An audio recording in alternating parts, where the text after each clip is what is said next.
Kai Mercer felt the transport lurch as gravity anchors disengaged, hurling the slave barge Morning Pike from sublight into orbit around Dreska, the Zarth Enclave's pit world of spectacle and death.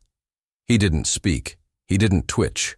Just another silent cargo, collar humming faintly, eyes dull like the rest of the condemned. Around him, dozens of species groaned, snarled, or sobbed, some still bearing the bruises of capture, others already broken by transit. The guards, tall, beetle-armored Ivrenian enforcers, prodded them with neural rods as the bay doors opened to a reeking airfield of red rock and rusted metal. Kai was tagged, scanned, and shoved into a holding pen with 10 others. Above them loomed the Thunderdome Arena, an iron cathedral wrapped in energy lattices and draped with glowing banners of bloodsport victories. Its screaming columns already echoed with the roars of thousands. Watching. Wagering. Commander Dravak, hunched in his private balcony chamber, lazily swiped through the Gladiator profiles. He stopped at the new acquisition, a human male, unarmed, short, and boring. "Why this one?" he asked the quartermaster, his rasping voice thick with boredom. "Came cheap. Thought he'd die quick and draw bets." Dravak scoffed and marked him for immediate pairing. Let the crowd enjoy the slaughter. In the bowels of the arena, Kai sat alone. His expression never changed as his cell buzzed open and his handler hissed at him to move. Through hallways of grit and screams, he emerged blinking into the sun-blasted sand circle. Across the pit stood his opponent, a Rikoth brute nearly twice his height, plated in natural bone armor and foaming with bloodlust. The audience jeered and laughed. The horn blared. The beast charged. But Kai didn't move. Not at first. He sidestepped just enough to make the Rikoth miss, then pivoted behind him in one smooth motion and pressed his thumb under a raised spinal ridge. The alien screamed, collapsing as his nerves shorted out, thrashing violently before going still. The silence in the stadium was deafening. It lasted 3 seconds before erupting into chaos. Boos from bettors, astonished cries from analysts, alarms in the control box. Dravak's eyes narrowed. Kai simply walked away, hands still behind his back.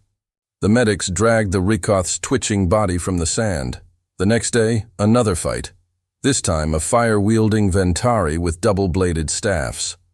Again, Kai ended it in seconds, stepping calmly through the attacks, never striking unless he had to, never killing. Word began to spread in whispers. The human sees pressure points. The human listens to your breathing. The human doesn't kill you. He shames you. In the prisoner's sector, they watched his replays obsessively, whispering his name. Kai the Quiet. The Sand Surgeon. Whispers from Earth. In the rafters above, Dravak watched too, but with irritation rather than admiration. This wasn't how it was supposed to work. Humans screamed. Humans begged. This one did neither. Days turned into weeks. Kai's matches grew bloodier, the opponents more skilled. But every time he adapted, disarming weapons, disabling joints, even talking during fights. Not to taunt, to understand, to learn. At night, in his cell, he began to map the schedule of guard rotations, power surges, signal blind zones. He spoke to no one until the day Talira was thrown into the arena beside him.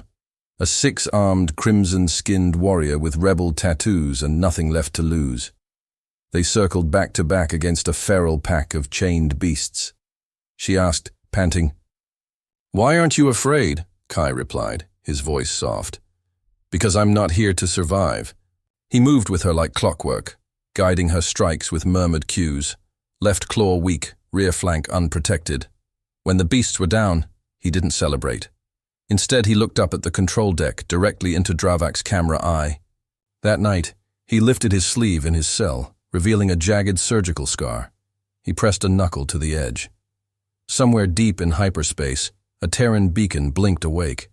A stealth cruiser altered its course, and the galaxy took one quiet, final breath before something ancient and relentless began to stir. The rumors of the quiet human spread like a virus through the blood-stained corridors of the Zarth enclave. Guards who once leered now hesitated near Kai's cell. The betting houses, once overflowing with confident odds of his imminent death, grew cautious. Spectators demanded answers. How was he still alive? Why did he never kill? And why did more prisoners than ever before now leave the arena intact when they faced him? Kai Mercer walked through the gloom with the posture of a man who had already won something no one else could see. He spoke only to Talira, the rebel captain with eyes like shattered moons and a mind sharp enough to keep up. After their joint victory, they were placed in proximity, and in hushed tones beneath the hum of surveillance drones, he told her what no one else knew. He was not a prisoner. He was a detonator. Talira scoffed until Kai opened his palm and revealed a micro-node of Earth's origin, disguised as a scar tissue implant. It pulsed softly, synced to a countdown only he could read. "I was bait," he said. "They took the wrong man. Or maybe the right one." Talira's silence wasn't disbelief, it was calculation. The Zarth were too big, too entrenched, too cruel to fall from within. But as Kai laid out what he'd observed, power node maps, arena troop shifts, crew, turnover rates, and evidence of multiple captains assembling on station for the upcoming Cycle of Carnage festival, she began to see it too. The arena wasn't just a spectacle, it was a nexus, a control node of the Zarth's entire operation, and it could be broken. The two began to move in shadow. Talira introduced him to others, fighters, pit slaves, technicians, even a drunken logistics officer who'd lost his hand in a bet and now lived on borrowed favor. Kai seeded information precisely, testing loyalty by feeding bits of false data to untrusted ears and watching for consequences. Those who betrayed disappeared. Those who listened stayed. They formed a whisper network beneath the arenas. Surface using old maintenance ducts and falsified vent clearances. A Gari mechanic named Hearn spliced comms during arena chaos. A blind warrior priest called Seti began echoing phrases of a prophecy, one that sounded suspiciously like Kai's story, spreading among slaves like scripture. Dravak, meanwhile, grew obsessed. He ordered Kai into back-to-back battles, removed safety constraints, even sent shock troops into the arena during non-scheduled cycles to see how the human would react.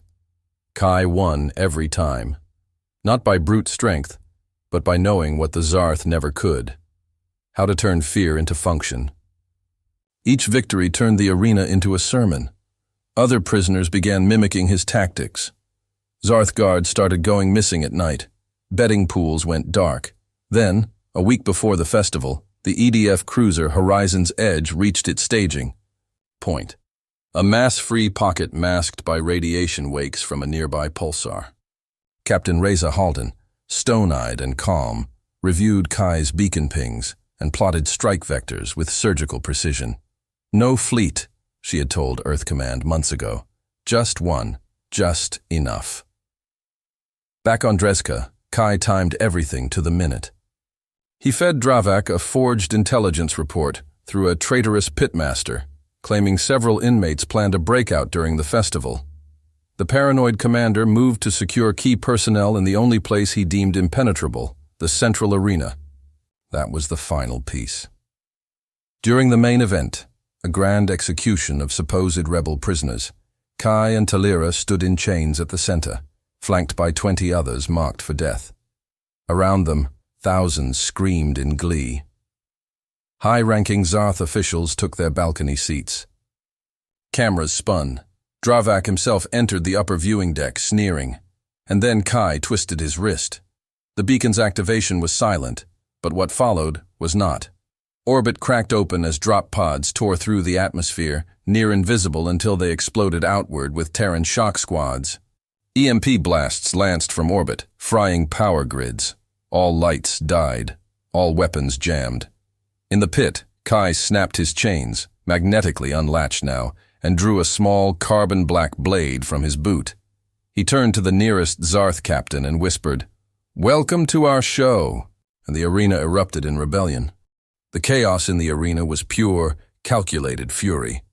As the lights flickered and failed, the audience's triumphant roars twisted into screams of confusion. The moment the EMP pulse hit, Zarth rifles locked up, personal shields sputtered out, and the carefully choreographed execution became a massacre, but not of the prisoners. Kai moved with terrifying purpose, cutting through guards with clinical efficiency, disabling rather than killing, guiding other fighters to key locations he'd memorized weeks ago. Talira surged beside him like unleashed vengeance, her 6, arms wielding confiscated batons and salvaged blades with artful brutality. Above them, the sky thundered as Horizon's Edge breached low-orbit stealth and deployed its boarding wings directly into the facility's upper tiers. Black-armored Terran Vanguard troopers rappelled in synchronized formations, silent and unreadable behind mirror visors, moving like ghosts with rifles slung but hands unsheathed. Non-lethal takedowns first, execution only when necessary. Dravak's control chamber erupted in red alerts, but the panicked commander found his override codes dead, his command crew disoriented, their implants jammed by coordinated signal warfare. Kai had planned every fault, every choke point, and every exposed artery of the Zarth network, and now they were bleeding. In the lower slave quarters, prisoners rioted with the ferocity of the freed. Doors unlocked via remote pulses. Walls crumbled from inside where explosives had been pre-seeded days before by Kai's followers posing as cleaners and welders. The rebellion wasn't spontaneous, it was engineered to appear so. And as confusion swallowed the Enclave, it was Kai Mercer's voice that came through the hijacked broadcast systems, calm, low, and undeniable. To the people of Drezka, you are no longer slaves, you are soldiers, move.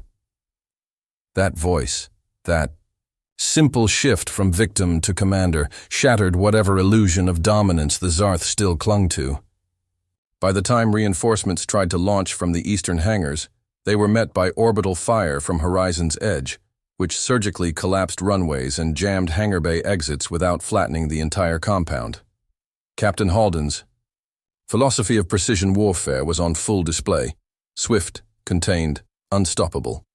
Inside the command tower, Dravak tried to rally a response, but even his elite guards had lost morale. One of them, a Nikan sergeant who had once boasted about feeding prisoners to his pet Skarn beasts, now knelt in surrender as Kai and a Vanguard strike team stormed the tower's upper decks. The final confrontation was quiet.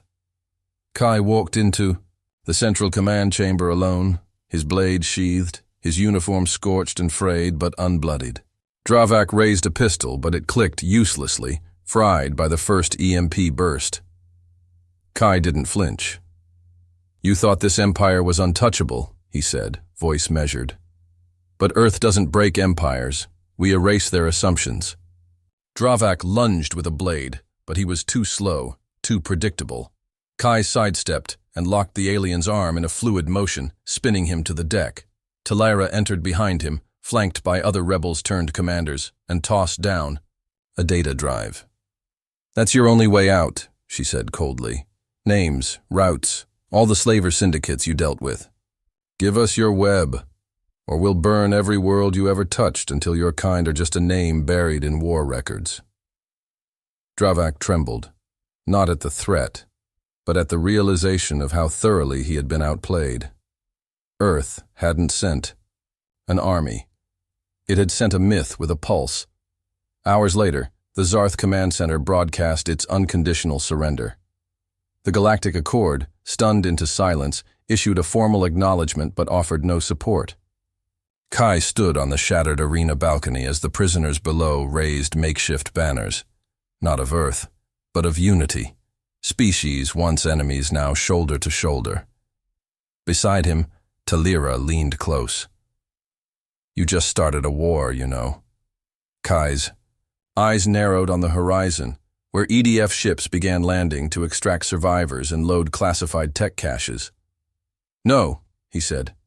"I started the end of one." The Enclave had fallen not with a planetary bombardment, but with a whisper and a blade. And across the stars, empires that once mocked humanity began rewriting their threat assessments. Earth had changed the rules. The weeks that followed the fall of the Zarth enclave rippled through the galaxy like a gravity shockwave, unanticipated and impossible to ignore. What was once dismissed as an isolated insurgency on a fringe blood sport, Moon now stood revealed as a calculated operation by the Terran vanguard, one that unraveled a criminal empire from within without ever firing a planetary weapon. Kai Mercer, once catalogued in the Enclave's slave manifest as Organic Asset 4472H, was now spoken of in the same breath as a force of nature. In war rooms and crime dens alike, his name evoked silence, his image replayed from arena footage where he turned chains into rallying banners. But Kai hadn't stayed on Drezka. As the EDF ships cycled through hyperspace corridors, dispersing rescued prisoners to coalition-aligned planets and Terran safe zones, Kai remained aboard Horizon's Edge, seated silently across from Commander Reza Halden. She studied him like a mirror with secrets. We've got 17 Syndicate nodes traced from Dravak's files. Some stretch into Accord space. If we move, we expose our hand again. Kai, his eyes shadowed from a week of debriefings and sleepless mission reports, said quietly, "Then let the hand become the storm. Dravak was just the doorframe. What's behind it needs fire." Reza nodded once. Operation Ember Chain was born. It was not a campaign, it was a purge, not of species or soldiers, but of networks, of systems built on subjugation. Kai led a clandestine task force known only by its vanguard designation, Obsidian Echo. No uniforms, no records. They struck at midnight on the fourth moon of Velaran Prime, disabling a slave auction before the clients even arrived. They burned through the asteroid citadel of Morox 9 using falsified beacons that turned the slavers' own defense grid against them. In every strike, Kai was the constant, never flashy, never loud, but always precise, always ahead. To those who watched from afar, it seemed Earth had unleashed some new form of warfare, not based on territory, but on message. Each liberated sight was followed by broadcasts, not of victory speeches, but of truths, recordings of children in chains, of aliens drugged and sold for sport, of officers laughing over slave inventories, and of Kai, calm and unblinking, asking a simple question to the galaxy. "How much longer will you watch?" The Galactic Accord scrambled to adjust. They issued formal condemnations of the Enclave, established humanitarian commissions, but it was clear they were reacting, not leading. Other civilizations, once wary of Terran expansion, now quietly opened diplomatic channels, seeking alignment, with Earth not out of fear, but out of recognition, of effectiveness, of will, of the uncomfortable morality that came with surgical justice. Talira, now Ambassador General to Liberated Systems, took up the mantle of peacemaker where Kai left off. She rebuilt rebel factions into governments, she helped rewrite accords, and at every council she attended, someone always asked, "Where is the human?" But Kai never returned to the spotlight. His face became the symbol, but his presence vanished into myth. Some said he died on a final mission, taking down the remaining Zarth elite in the frozen ruins of Prekar 17. Others believed he walked among freed colonies, faceless, still whispering truths in dark rooms. Reza Halden, in her final report to Earth Command, wrote only, "Mercer is the blueprint, not for soldiers, but for stories that cannot be silenced." On Drezka, now a reclaimed world of monuments and refugee healing zones, a statue was erected not of Kai, but of broken chains laid atop the arena sands, beneath a sky etched with the names of the fallen. And etched beneath it in Terran standard was a phrase that became legend across the stars. Humanity doesn't conquer, it corrects. The galaxy had learned something profound. Earth did not seek dominion. It sought balance. And when the balance broke, Earth sent no armada, just a single silent man with a mission and a plan to change everything.